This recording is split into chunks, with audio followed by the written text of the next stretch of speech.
Here it is, all black everything. We back, we back. Welcome. Come on in, come on in, come on in. Tell a friend. Here we go, all black everything. We back with the Death of the West, and we've been back with this in a while. I apologize. I kept you waiting so long. I do apologize. But we back at it. Right where we left off in the third chapter, Catechisms of a Revolution.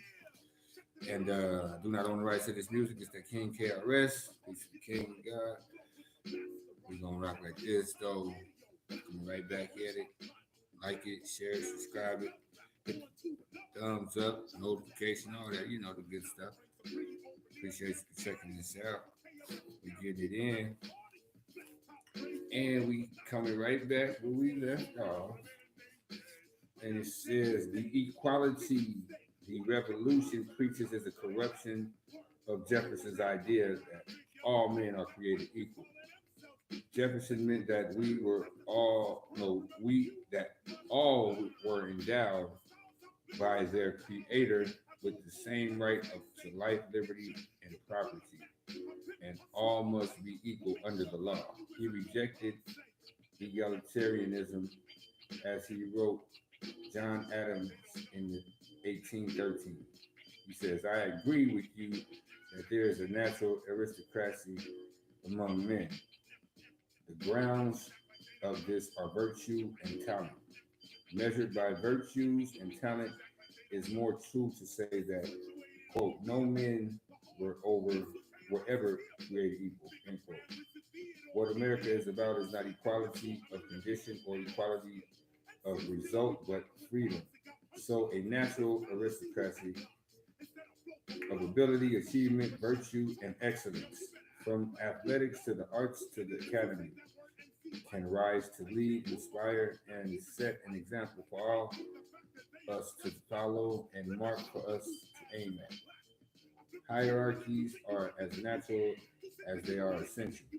Consider the American institutions of excellence, from Microsoft to the New York Yankees, from the U.S. Marine Corps to the Mayo Clinic.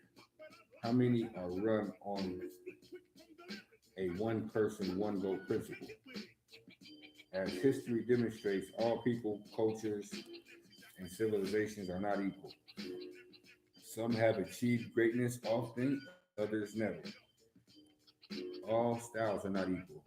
All religions are not equal. Automatic right to be respected. Human nations and societies advance by separating the wheat from the chaff, excuse me, and discarding the chaff. The revolution's idea of equality is ideological, utopian, absurd, and ultimately ruinous. Only a society adrift would award the black berets of rangers who have volunteered to take the gravest risk and gone through the most arduous training to every clerk, cook, and bottle washer in the army. Was it not Lord Action who said, Lord Acton, who said that if democracy dies, it is always equality that kills it.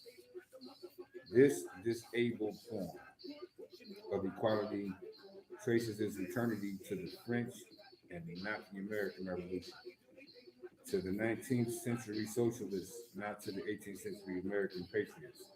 Indeed, as all men are endowed differently with gifts, talents, and virtues, the only way to achieve equality of results is tyranny. Extra points to students based on ethnicity, then throw the test out because they still do not yield the desired results, are hopeless ideologues whose false ideas about human nature will never survive their first collision with reality. The equality the revolution teaches may be found in the final results of the caucus race in Alice's Adventure in Wonderland. After all the participants had all run around in circles for half an hour, they asked, "But who has won?" And the dodo said, "Everybody has won. All have, and all shall have prizes." The dodo says, everyone has won and all shall have prizes. Mere tolerance, said G.K. Chesterton, excuse me, is the virtue of men who no longer believe in anything. But our new faith is tolerant only about what it considers inconsequential: sex, pornography, filthy language, boorish manners, sloven dress, and obscene art. It has no tolerance for those who defy its secularist dogmas. In the new dispensation, you can make a movie depicting Jesus Christ as a wimp who lusts after Mary Magdalene, as is in the tenth of the last temptation of Christ, but suggest a link between heredity and intelligence, as Charles Murray did in the bell curve, and you will learn that it means to cross the revolution. A local druggist may sell condoms to 13-year-olds, but sell cigarettes to the same kids, and you will be prosecuted for endangering their health and imperiling their morals. Books that proclaim that God is dead, or that St. Paul was a homosexual, or that celibacy is crippling, or that Pius the 12th was Hitler's pope, will attract warm reviews for boldness, creativity, irreverence, but slip and use a racial slur, as Senator Byrd did, or a vulgarism about homosexuals, as Republican Dick Armey famously did in his malpropriism Barney Fag, and you will not escape the whipping post. In the 19th century, blasphemy was a crime in many states. Today, blasphemy, vulgarity, and obscenities are acceptable even on prime time. But ethnic humor is hate speech and must be punished severely. We can save the Baptists, says Darwinist David Dennett, but not if it means tolerating the deliberate misinformation of children about the natural world. Mm. Dennett warns creationists, you are free to preserve or create any religious creed you wish, so as long as it does not become a public nuisance. Those who will not accommodate, who will not temper, who insist on keeping only the purest and wildest strains of their heritage alive, we shall be obligated reluctantly to cage or disarm. This is the militant spirit of the modernist orthodoxy. Hate crimes. Like any religion, the new dispensation has its own catalog of moral crimes. The most arduous are hate crimes, assaults motivated by hatred of the victim's color, origin, or sexual orientation. Now, clearly, the numbers of James Byrd and Matthew Shepard were the murderers of James Byrd and Matthew Shepard were cowardly and contemptible acts that merit a maximum punishment. But why were these two murders of the 15,000 committed each year made a cause of special denunciation by our political and cultural elites? After all, the killers were nobodies. In the case of Byrd, ex-cons on high on drugs. In the case of Shepard, thug non-entities. True, the killing of Byrd tied on a truck and dragged to his death was particularly gruesome, but that did not qualify it as a hate crime. It was a hate crime because Byrd was black and his killers chose him because he was black. Shepard was beaten unconsciously and chained to a fence in a freezing countryside after he made sexual advances to one of two of the thugs, who then decided to rob and kill him. His murder was a hate crime because Shepard was a homosexual, and his killers were white heterosexuals, enraged that one of them had been propositioned. Had Shepard been murdered in the same brutal fashion by ex-lovers, his killing would not have been qualified as a hate crime, nor would his death have gotten presidential notice. All of us have biases, so let the author concede his.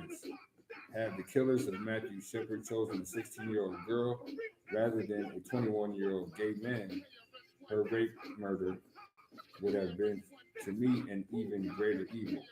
But the killers in both cases should suffer the same penalty.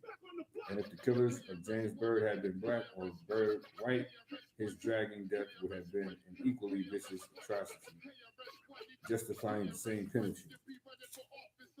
Why were these two cruel murders singled out by the president and the press? Because they fit the profile perfectly. In the catechisms of the revolution, the murder of homosexuals because they are gay and of blacks because they are black are the worst of crimes, worse even than the rape, murder of a child. How do we know? Less than a year after Shepard's murder, two men in Arkansas were charged in the murder of 13-year-old Jesse Dirk, Dirk, Dirkheisen. Dirkheisen. Here are the details as reported by the Associated Press. According to the police, David Carpenter Jr., 38, and Joshua Brown, 22, drugged and blindfolded Jesse Dirkheisen, gagged him with underwear, and strapped him to a mattress face down with duct tape and belts. Then the boy was repeatedly raped and sodomized with various objects before he suffocated because of the position he was in, investigators said. At the apartment, the police found handwritten instructions and a diagram of how to position the boy. Other notes described apparently unfulfilled fantasies of molesting other children. On the night of Jesse's death, Brown repeatedly raped the boy while Carpenter watched, police said. Brown took a break to eat a sandwich and noticed that the boy stopped breathing. Carpenter and Brown were lovers, and the former masturbated as Brown raped the boy.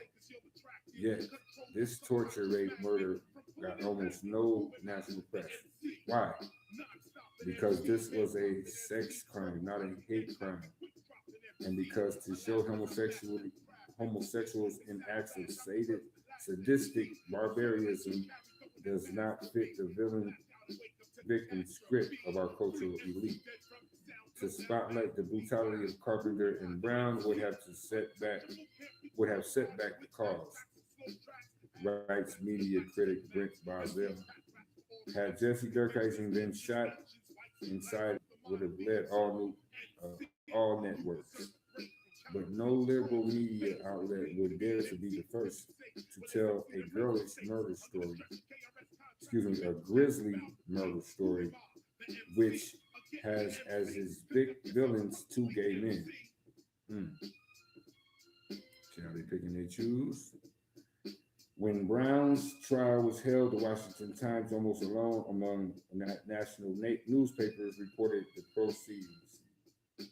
The discrepancies in national coverage of the Shepard and Dersheimer murders isn't just real, wrote Andrew Sullivan, a homosexual and columnist for the New Republic, is staggering. Sullivan found 3,000 stories on Shepard's murder in a search of the Nexus debate for the first month after the killing, with only 46 stories on the slaying of Jesse Dirkheisen.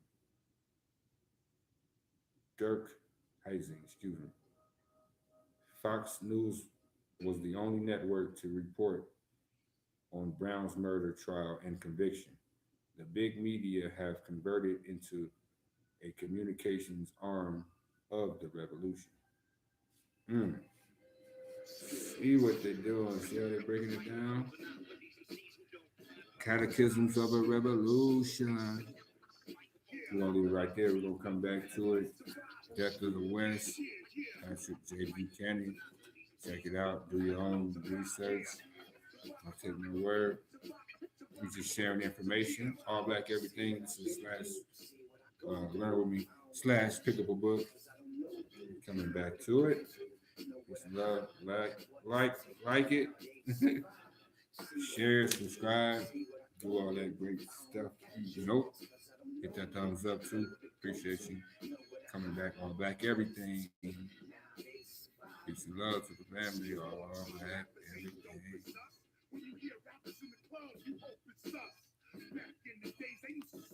dust. But cats kept